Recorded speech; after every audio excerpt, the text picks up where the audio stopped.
Ninth class हमने chapter number 8 start कर रखा था. We have discussed questions of exercise 8.1 and in last video we have done till question number 9. Okay, so अभी हम बचे हुए 4 क्वेश्चंस और कर लेते हैं इस वीडियो के अंदर. उसके बाद फिर हम exercise 8.2 and mid point theorem की तरफ बढ़ते हैं. ओके, सो क्वेश्चन नंबर 8 आपके सामने है. Question number 8 is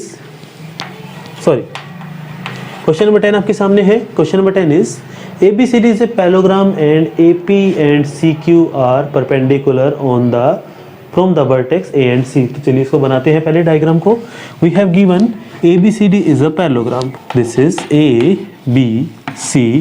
This is a parallelogram and we have given on a diagonal BD. हमने एक डायगोनल बनाया BD. ओके, एंड फिर हमने इससे एक परपेंडिकुलर यहाँ से, एक परपेंडिकुलर यहाँ से. ठीक है, this is the question and figure is also given in the book. So we have to prove triangle APB and triangle CQD. Triangle APB. So this point is P and this is Q. So we have to prove APB, that is this triangle, and CQD, that is this triangle, congruent. And other thing was we have to prove AP is equals to CQ. This is equals to this. So सबसे पहले हम लिखते हैं कि हमें given क्या क्या है. What we have given ABCD is a parallelogram. Second thing, AP is perpendicular to BD. Similarly, CQ is also perpendicular to BD. And what we have to prove, triangle ABP and triangle CQD, triangle, we have to prove these two triangles congruent. And second step, we have to prove AP is equals to BD. Okay, AP is equals to BQ, AP is equals to CQ. Okay, so हमें पता है कि अगर हम first part को prove कर देंगे तो सेकंड पार्ट तो उसके बाय CPCT आ ही जाएगा. ओके, सो चलिए प्रूव करते हैं. In triangle ABP and triangle CQD, can I say AB CQD APB? Yes, not ABP, we have to take APB. AP CQ ये तो हमें प्रूव करना है तो हम इसको नहीं दे सकते.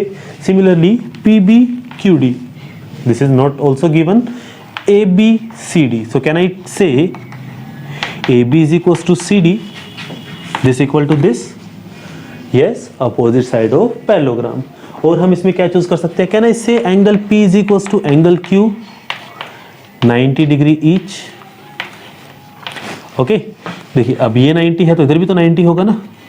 सो वी हैव डन 2 स्टेप्स. तो हमें एक चीज और चाहिए. सो साइड्स तो हम ले नहीं सकते, तो that means there must be one angle which may be equal. So ये एंगल इसके इक्वल है या नहीं है, तो गिवन नहीं है तो हम कुछ नहीं कह सकते. Okay, so what about this angle and this angle? इसको तो हम काफ़ी बार यूज़ कर चुके हैं. तो हम इसमें क्या लिखेंगे?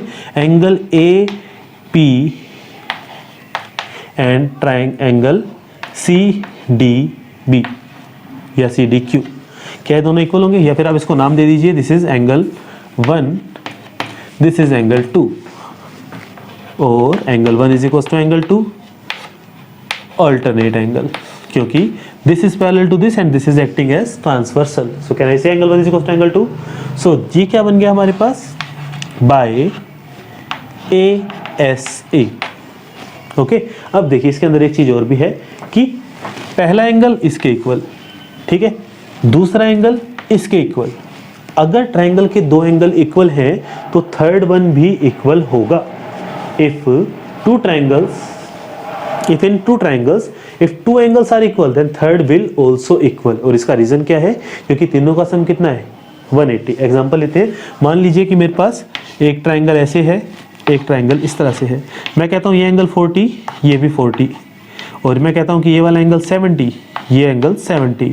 So can you find this value? तो 40 70 1 1 10, so this will come 70. Okay, and this is also come 70. तो अगर 2 एंगल इक्वल है तो तीसरा इक्वल होगा ही होगा. लेकिन अगर 2 साइड्स इक्वल हैं तो तीसरी साइड इक्वल होगी, ऐसा जरूरी नहीं है. Okay, so by ASA, triangle APB is congruent to triangle CQD. QD and by CPCT AP is equals to CQ. This was your question number 10. Okay, easy. एक बार इसको नोट कीजिए, फिर हम आगे बढ़ते हैं. Now question number 11. This is the diagram and this is the question. Question आपके सामने कंप्लीट है. इसके 6 पार्ट हैं, तो ये 6 के 6 पार्ट आपके सामने हैं. सबसे पहले देखिए अपने केस में क्या करना है कि हमें गिवन है कि AB is equal to DE. AB is equal to DE and AB is parallel to DE also. Okay, this thing is given कि AB equal to DE and AB is parallel to DE. So हमने एक theorem पढ़ी थी, if one pair of sides in a quadrilateral is parallel and equal, so it is a parallelogram. Okay, हमने इस पढ़ी हुई है theorem. This is theorem 8.8. So इस क्वेश्चन के अंदर हम क्या यूज करने वाले हैं? Theorem 8.8. That is, if one side is parallel and the same side is also equal, then it is a parallelogram. So हमें given क्या क्या है? AB is equal to DE. AB is equals to DE. AB parallel to DE. So this is given. So can I say ABED is a parallelogram? ABED is a parallelogram by theorem 8.8. Okay. Second thing, BC is equals to EF. BC is equals to EF and BC parallel to EF. So can I say BCFE is a parallelogram? This is also by theorem 8.8. So हमें क्या मिला कि question पढ़ते ही हमें एक तो ये parallelogram मिल गया, एक हमें ये बड़े वाला पैरेललोग्राम मिल गया.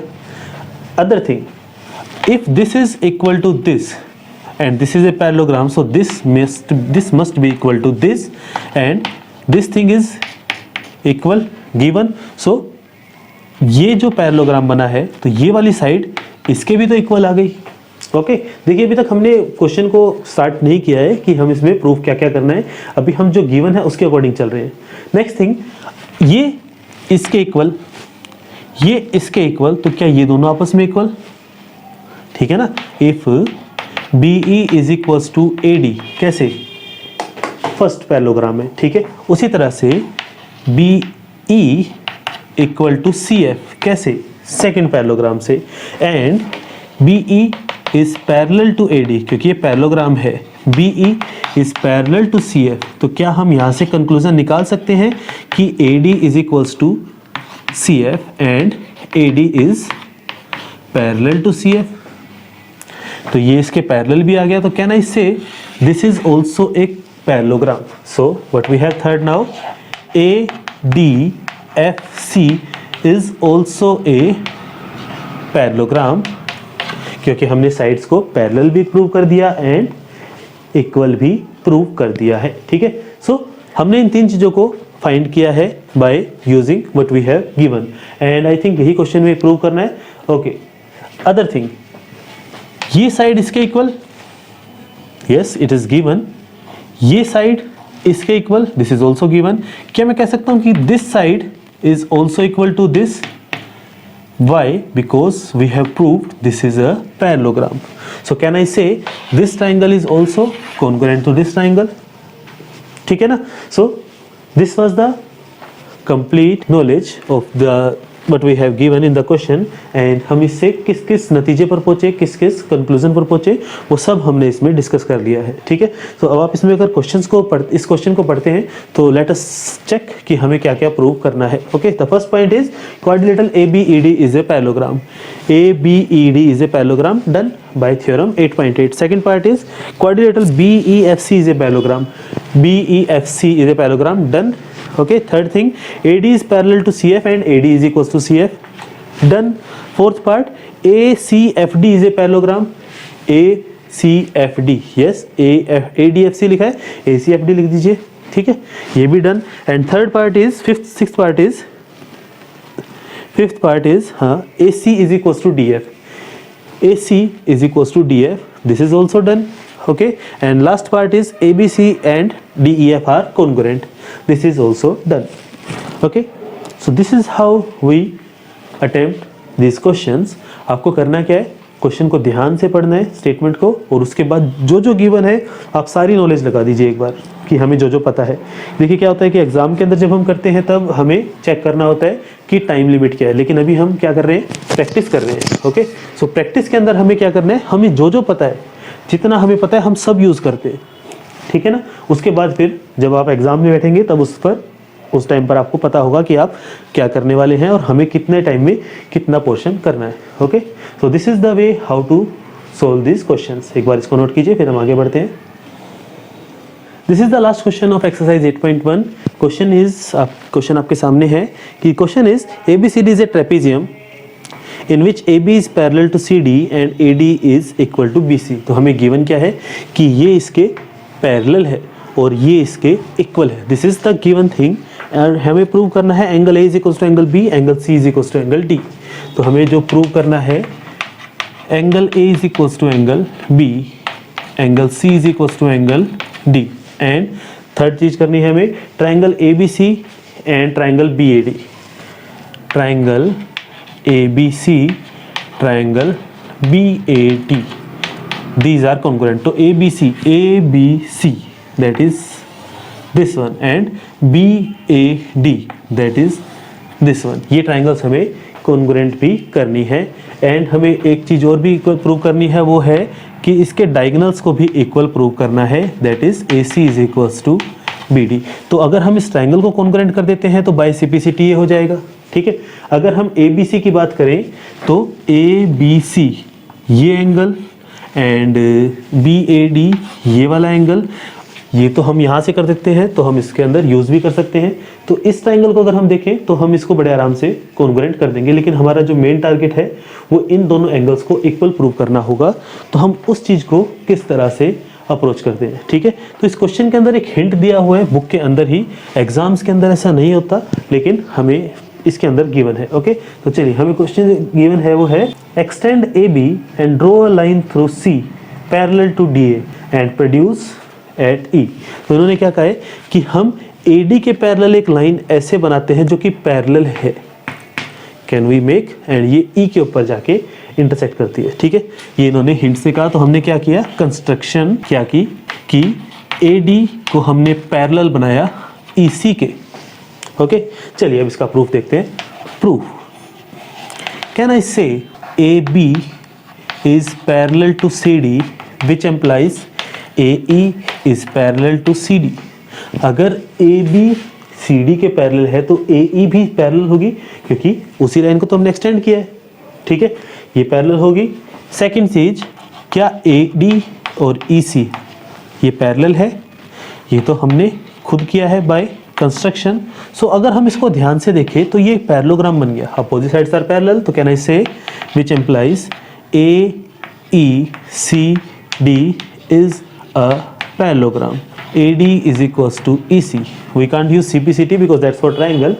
okay, so अगर हमने अभी क्या किया, दोनों साइड्स को इक्वल प्रूव कर दिया, और इसी का यूज करके अगर मैं बात करता हूं तो can I say this angle is equal to this, कह सकते हैं ना, angle D is equal to angle E, क्योंकि angle of opposite angle of parallelogram are also equal, first thing. Okay, second thing, अगर AD और EC equal है, लेकिन AD तो BC के भी इक्वल है, तो can I say BC and EC भी इक्वल होंगे, कि BC and EC are also equal. और अगर ये दोनों इक्वल है तो क्या ये दोनों एंगल इक्वल होंगे by property of a isosceles triangle. तो let's say this is angle 1, this complete is angle 2। Okay, इसको मैं डबल मार्क कर रहा हूं। सो can I say angle 1 is equals to angle E is equals to angle D, होगा? Of course होगा। अब आप इसको ध्यान से देखिए कि इसको हम नाम देते हैं इस एंगल को angle 4। Can I say angle 1 is equals to angle 4 alternate interior angle, ये Z बन रहा है, तो ये एंगल इसके इक्वल होगा। 1 4 के इक्वल आया और 1 E के इक्वल भी है, D के इक्वल भी है, तो क्या मैं कह सकता हूं कि एंगल D और एंगल 4 इक्वल हो गए, ये पोर्शन हो गया। ध्यान से देखो एंगल सी कौन सा है, 4, ओके, और एंगल डी ये पोर्शन हमने कर दिया, ठीक है। सेकंड स्टेप ए और बी को करते हैं। इसको कैसे करें, इसको इसके इक्वल करना है, ठीक है। इसको देखो कैसे करते हैं। Can I say A plus D is equals to 180। Now A plus D is 180। Reason क्या होगा, रीजन क्या होगा, co interior angle, parallel line transversal, एक तरफ के एंगल 180 होते हैं, इसका नाम क्या रखा था हमने, को interior angles, okay. Second thing, क्या मैं ये कह सकता हूं कि 1 + 2 ये भी 180 होगा, क्या रीजन, लीनियर पेयर, ओके। क्या मैं एंगल 1 को एंगल 2 से, एंगल 1 को एंगल डी से रिप्लेस कर सकता हूं, यस, एंगल डी, तो d + 2 दिस इज ऑल्सो 180। अगर हम इन दोनों को ध्यान से देखें तो हमें यहाँ पर दोनों में d कॉमन दिख रहा है, तो यहाँ से वैल्यू निकालो। एंगल a की वैल्यू कितनी आएगी, from this equation angle a की वैल्यू आएगी 180 माइनस एंगल d। यहाँ से एंगल 2 की वैल्यू निकालो, ये आएगी 180 माइनस एंगल d। तो क्या मतलब हुआ इसका कि एंगल a और एंगल 2 भी इक्वल हो गए, ये भी हमने कर दिया, ठीक है। सबसे हार्ड पार्ट यही था कि हम इन एंगल्स को किस तरह से प्रूव करते हैं, तो ये हमने कर दिया है, ठीक है। एक बार आप इसको 1 मिनट का पॉज लीजिए यहाँ पर वीडियो को, और उसके बाद फिर देखिए कि हमने क्या क्या किया, स्टेप्स को ध्यान से देखना है, ठीक है। यहाँ पर जो था, हमने जो चेंज किया था वो ये था कि ये था 1 + 2, ओके, और फिर हमने 1 को d से रिप्लेस किया था। एक बार इसको 1 मिनट का पॉज लेके एक बार देखिए कि हमने क्या किया है, ओके। सो फर्स्ट पार्ट हो गया हमारा, एंगल्स इक्वल हो गए। सेकंड, दोनों ट्रायंगल्स को हमें कॉन्ग्रुएंट करना है, तो ए बी सी, सो मैं इस डायग्राम को एक बार फिर से बना देता हूँ। This was the trapezium and A B C D, A B C triangle this ABC and triangle BAD this. So can I say common, okay, can I say equal, given है, ठीक है। Can I say this angle and this angle, BAD के अंदर angle A है, ABC के अंदर angle B है, ये दोनों भी इक्वल है, ठीक है। सो क्या हम कह सकते हैं कि ये हो गया बाय SAS और ये आ गया by CPCT, okay. This is the way how do we solve questions for quadrilaterals, okay. तो एक बार आप इन क्वेश्चंस की प्रैक्टिस कीजिए। इस वीडियो के डिस्क्रिप्शन में आपको एक वर्कशीट का लिंक मिलेगा, वहाँ से आप इसके कुछ क्वेश्चंस डाउनलोड करके उनकी प्रैक्टिस कर सकते हैं, ओके। सो यहाँ तक एक बार आप कीजिए, उसके बाद फिर हम नेक्स्ट वीडियो के अंदर मिड पॉइंट थ्योरम और एक्सरसाइज 8.2 को स्टार्ट करते हैं, ओके। Thank you.